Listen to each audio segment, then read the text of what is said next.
జమదగ్ని మహర్షి భార్య రేణుకాదేవి. ఆవిడ పవిత్రమైన స్త్రీ, చాలా భక్తిమంతురాలు. ఆవిడ రోజు నదిలో స్నానం చేసి కలశంతో నీళ్లను తీసుకొచ్చి శివుడికి విష్ణువుకి పూజలు చేస్తూ ఉండేది. ఒకరోజు రేణుకాదేవి నది నుండి నీళ్లు తీసుకొస్తుంటే అక్కడ ఒక గంధర్వుడు అప్సరసలతో కలిసి ఆడుకుంటూ ఉంటాడు. ఆ క్షణంలో ఆమె మనసులో ఒక చిన్న ఆసక్తి భావం కలిగి దాన్ని ఆపుకోలేక అటువైపు చూస్తుంది.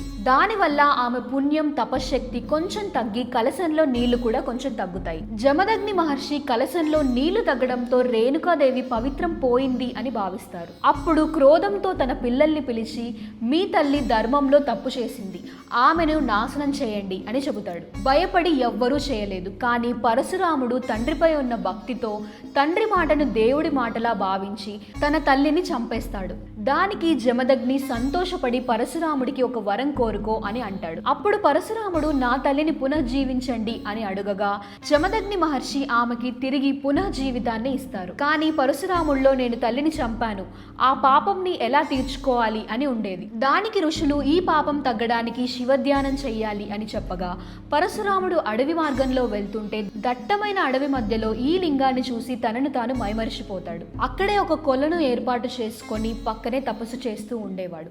ఆ కొలను నుండి రోజుకి ఒక్క పువ్వు మాత్రమే పూసేది. ఆ పుష్పాన్ని ఎంతో భక్తితో శివుడికి అర్పించేవాడు.